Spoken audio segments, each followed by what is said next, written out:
Hello everyone, and sorry about no videos for the past few days. I decided that you guys needed some time to check out all the videos from the World Cup, and I really felt tired, so I took the weekend for myself. Now getting back to creating content, of course, I decided to check up on some of your suggestions, and I was gonna do the conclusion to the Capablanca saga prior to checking up on your suggestions, but I can't find my book on Capablanca. My girlfriend was moving things around and it's just nowhere to be found. I ordered another one since I don't see where it could be. It's like it, you know, fell into the ground, and it should be here in some 5 days, maybe a week, and then we're going to do the conclusion. I could do the conclusion without, consulting the book, but there are always things that will slip. There's something you want to say, some very interesting things that you'd never even remember. So I decided to wait for it. We've been covering the Capablanca saga for almost over a year now, and well, it would just be shame to end it poorly, in my opinion. So that being said, it's one of the games a subscriber suggested to me on Twitter. It's Stockfish versus Allie Stein. It's the TCEC, the Top Chess Engine Competition Superfinal, Season 16, and they are playing a 100-game match. They each have 120 minutes, so 2 hours for the entire game, plus 10 seconds increment per move. And it's a really exciting game, a very attacking game, and I'm sure you're going to enjoy it as it's, well, Stockfish, big bad Stockfish versus a neural network engine, which is always something interesting. So we've seen games by Lila Chess Zero. Now we're going to check out a game by Allie Stein. And if you would like to learn something more about Allie Stein, why she was created, how she was created, and a bit more, the first link in the description below will take you to a very nice article where you can read up more about her. Now, getting to the game, let's just check it out. So, Stockfish with the white pieces opens with e4.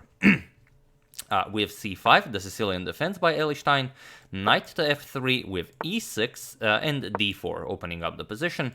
C captures, knight captures, and now knight to c6. We have the Taimanov variation on the board. Knight to c3 by Stockfish, queen to c7, and now bishop to e3. All standard stuff with a6, taking away the b5 square from white's knights, also the bishop, and a3. We have knight to f6, and now comes f4. So this has all been played before fairly often. d6 and queen to f3, preparing the castle queen side. We have bishop to e7, Allie prepares the castle king side, and now both players castle. We have castles, and now knight captures on c6. There is only one game where this was played. B captures, and now g4. As we have castles on opposite sides of the board, white will of course play g4, h4, h5, push the pawn all the way, whereas black has the semi-open b file and some attacking chances on the queen side. So there is one game in the database where rook to b8 was played right away, but here Allie first moves the knight to d7. This knight can now maybe come to b6 to a4 at some point, maybe to c5, maybe support the push of the pawn on c5, and also g5 will not come with tempo when white pushes it. So it is a new move in the position, and it is as of move 12 that we have a completely new game. So Stockfish continues attacking on the king side with h4, and now rook to d8. You always want to push d5 when playing the Sicilian, so why not prepare it? With h5, Stockfish continues the attack, and now rook to b8. This rook will always be useful here on this very nice open semi-b file. Bishop to e2, developing the bishop, connecting rooks, and now finally d5. Stockfish ignores this and continues the attack on the king side with h6. Now trying to create some weaknesses. Of course, black is not interested in capturing or allowing white to capture. So g6, just, hoping for g5, and the attack is over. But we have rook h to f1. The rook is no longer needed on the h file. Now we want to play f5 at some point, hopefully open up the f file, and then the nice rook queen battery will wreak havoc along the f file. And now queen to a5, already creating some threats here. There are some very nasty ideas here. For example, if you play something like bishop captures on a3, followed by queen captures on c3, or if white hastens the attack, maybe with f5, you can even go rook captures on b2, and then you have problems here. You will develop the bishop, the other rook comes to b8. Could be very dangerous. So here, Stockfish just brings the knight back, knight to b1, as the strongest move is often a move with the knight back. And now queen back to c7. Just retreating with the queen. It's hard to do something more. For example, you could try c5, but it does seem a bit slow. And if you try something like knight to c5, the problem with an idea like this is b4. Now white can actually play this, and you just win a piece since the a3 pawn is protected by the knight. So also one of the nice ideas when the knight comes back to b1. So Allie brings the queen back, queen to c7, and now knight back to c3. And okay, Allie says, okay, I'm playing with the black pieces. I don't have a problem with a draw. Queen back to a5, and here Stockfish does not repeat and go for a draw, but Stockfish says bishop to d4, so no draw for bad neural network friend. And we now have finally c5. Now c5 is a bit different, as you don't waste time playing it, as it comes with an attack on white's bishop. So c5, and now bishop to g7. An odd square for the bishop, but if it works, why not? And now even d4. So Allie gets a lot of expansion here because all of the pawn pushers come with an attack on white's pieces. So knight back to b1. And here queen to b6. Now already threatening queen captures on b2. So you have to prevent this, and we have b3. Seems very weak, as all of these pawns are really coming at you, creating more weaknesses in front of your king. But you know, it's Stockfish; he can make it work. And now a5, preparing a4 to create even more weaknesses. And now knight to d2. First, bishop to a6. You want to trade off your useless bishop on c8, connect rooks, so seems like a logical thing to do. And now knight to c4. This is the defensive idea Stockfish had in mind, and now it's very, very hard to break through. And it seems like you could do something like bishop captures, and a4, but it actually favors Stockfish. For example, Stockfish will ignore you and play f5, and now if you persist in attacking a captures on b3, you will get f captures on e6 with the threat of e captures on f7 mate, or queen captures on f7 mate, doesn't really matter. And even after bishop g5 check, you're not going to move the king in front of the open b file, soon to be open b file, but rather rook to d2. You're just going to block it, prevent any checks. If b2 check, king b1, and you don't have a good continuation, e captures on f7 mate is still lurking. So you'd have to play something like f6, but still, pawn captures knight opens up a discovery from the bishop, and the only move is queen e6, followed by bishop captures on e6 checkmate. So although captures and a4 seems like a good attacking idea, it's really not. So queen back to c6, as the queen was under attack. Now you can't really do something like e5, you can always trade queens here. And now comes a4. And look at how beautiful Stockfish's defensive setup is. There is no breaking through on the queen side. If you capture, then bishop captures on c4, it will just be an awesome attacking piece and also an awesome defensive piece. So here Allie finds another interesting idea, rook to b4. The idea is just capture here, and then if bishop recaptures, you will give up the exchange here for queen captures on a4. You're getting the rook into the game and the knight as well. And of course, Stockfish is not interested in allowing this, so knight to e5. Now attacking the queen, attacking f7. It would be too dangerous to let the knight live. f5 is coming. So here, Allie decides to eliminate the knight. We have knight captures on e5, but now f captures on e5 opens up this very dangerous f file. We have bishop to g5 check by Allie, king to b1, and now how do you prevent mate? Well, f6. And okay, bishop captures on f6 by Stockfish, and now rook to f8, preventing any more ideas along the f file. And now Stockfish finds a brilliant attacking idea. First, we have a trade of bishops. Bishop captures on a6, queen captures on a6, and now feel free to pause the video and try to find this really awesome idea Stockfish had in this position while I give you a couple of seconds. For those of you who were able to do it, congratulations. You are a natural attacker and a counter-attacker, but also, you know, it's a very nice move. And for those of you who just want to enjoy the show, it's actually bishop captures on g5. And yes, you do give up the queen, but for some insane tactics. Rook captures, of course, rook captures on f3, and now white has a very simple idea. Rook not there, but rook to sorry, I can't see the f1 square from the microphone. Rook to f1, followed by rook to f8 mate. That's white's idea, and of course, you have to try and prevent it. Allie plays queen to a7. This will be followed by rook to b8. This is the defensive setup that Allie chooses. Whereas rook to b7 is another setup you could go for, and we're just going to show it because it's really, really just crazy to see. how Stockfish is good at brute force calculations. So if rook to b7, which Stockfish gives as the best defensive resource, rook df1 going for mate, and now of course queen to a8 preventing mate and offering a queen for 2 rooks, of course if you play something like rook to f8, but now bishop to f6. Of course bishop to g7 will be played, followed by rook here.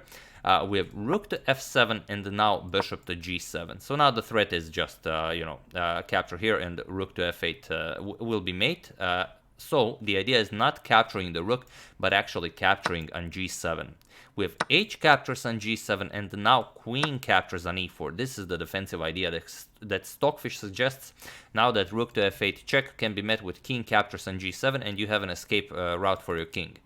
For example, if rook to f7, not allowing this, you might have ideas like rook to d7, and then the other rook can mate on f8. Then black gets some counterattacking chances with d3. Rook to d7, threatening rook to f8 mate. Now d captures on c2, and now king to a2, avoiding all the checks, but you still persist with bringing a knight into the game. So knight comes into the game with check. You have to play it with check, otherwise you're getting mated.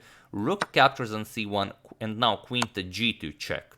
King to a3 and now queen to c6, whereas you get rook to d8 check. Now finally king captures on g7 and g5. Now again preventing the black king from escaping, with the threat being rook to d1 followed by rook to d7 check. And here white would be winning, but you would still have to grind for your win. You have to be careful. Ideas like c4 are coming, then you have something like queen c7 followed by queen e7 check, where you can pick up the g5 pawn.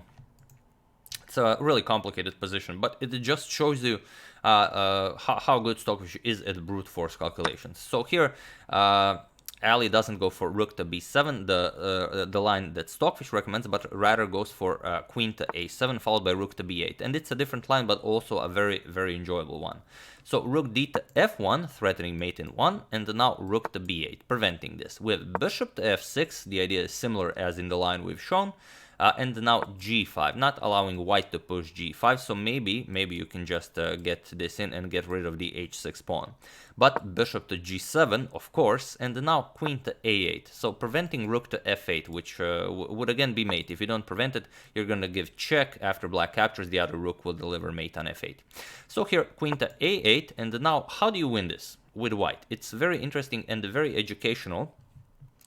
If you're a beginner, but also if maybe you just don't immediately see it, the idea is that well, white has 7 pawns, black has 6 pawns. So if you eliminate all the big pieces from the board, the king and pawn endgame is pretty much drawn because of white's doubled e pawn. But if, for example, white's king was a bit more active, for example, somewhere on d2 or on d3, maybe even c4, then rook here would be winning. For example, you could trade everything here. Captures, captures. You're gonna go captures, captures, captures, captures, and now well, white is still up a pawn, but the e pawn makes it very hard for you to win. And if you start going up the board to reach the c5 pawn, black will be in time, of course, to defend it. So here, instead of trading right away, black has no moves. Black just has to wait. If you move anything, rook f8 is mate if you leave the back rank. So here you, of course, and by now you already know, king to c1.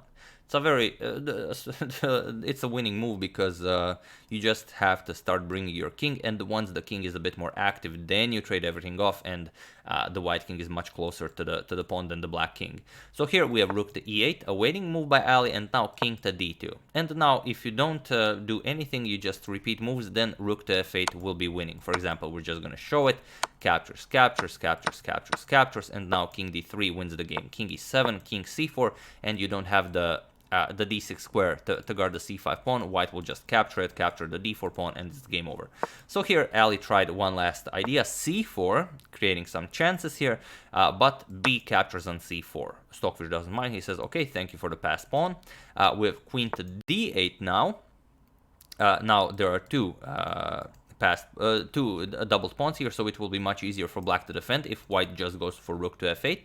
So c5 first. Now Stockfish says, no, I'm not going to improve the position of my king. I'm just going to get this pawn as far up the board as I can, and then I'm going to play rook to f8 check. Queen to e7, going after the pawn, but now c6. We have queen to b4 check, and after queen to b4 check, Allie Stein resigned the game, or as in when engines play, when both engines have an evaluation, I believe, below -10, they both agree that black is completely lost, then it's just game over. So here it's game over because after you move king c1, there are no more checks. Rook is covering a3, so no checks there, no checks here, no checks here. Everything is covered. You have to play something, and you have to keep an eye on the f8 square, so you're just going to move the queen. But now, finally, when the pawn is here, now you're going to play rook f8 check, captures, captures, only move queen captures, captures, captures, and now d7, and there is no defense against c8 queen, as the king is one square short of reaching the pawn. So really an awesome game, and like I said, it's a 100 match game. The current score is 28.5 to 36.5 in Stockfish's favor. And I know you're wondering, why is the first game I'm showing you a game where this neural network engine lost, as Allie Stein also won some very nice games against Stockfish. But the reason I showed you this game first is because it was suggested to me. I was never even aware that Allie Stein existed, as I'm not following the TCEC all that much. I do check up on Lila Chess Zero from time to time, but well, I was just very glad that this was suggested to me, and that now I'm aware of this new neural network engine. So the reason I really enjoyed this game is because if you watch a game Stockfish versus Stockfish or Stockfish versus Houdini, it will be just a 150 moves game with hardly something. There are exceptions, of course, but they are very rare. And what I enjoyed most here is that the difference when neural networks play is just so refreshing. For example, Allie attacked with the black pieces, really relentless, tried to create chances on the queen side, allowed some chances for white on the king side, but Stockfish defended brilliantly. A beautiful positional play by Stockfish on the queen side, completely stopped the attack, and then just went into a relentless attack, so sort of a counter attack. So here Stockfish's play was sort of like watching Paul Keres play. So that's why I really enjoyed it, and I do hope you enjoyed it as well. So naturally, we're not going to leave it at this. While I'm waiting for my Capablanca book to arrive, I'm going to check up on some other games by Allie Stein, and we're going to also show a very nice game where maybe Allie wins, or maybe not. We'll see how it goes. So yeah, that's the game. I do hope you enjoyed it. Always, there will be some useful links in the description below where you can follow this competition live. You can check out all the other games. I will put a link to that as well. And if you want to read a bit more about Allie Stein, also the first link in the description below. So I would like to thank Ray Johnson, Georg Brandschmidt, Alan Wang, Kathleen Northrop, and Taras Karpiak for a contribution to my channel. Thank you a lot. I really appreciate it. As usual, you can check 2 of my previous videos here. Thank you all for watching, and I will see you soon. Continuing to check up on your suggestions and preparing for the Capablanca saga conclusion. And also, I received a square off chessboard, you know, the one where you sort of play against the ghost as the pieces on the board move against themselves.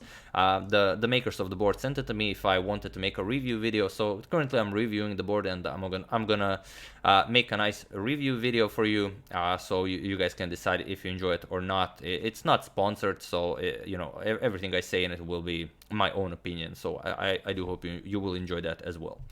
So yeah, thank you all. I will see you soon, and have an excellent rest of your day.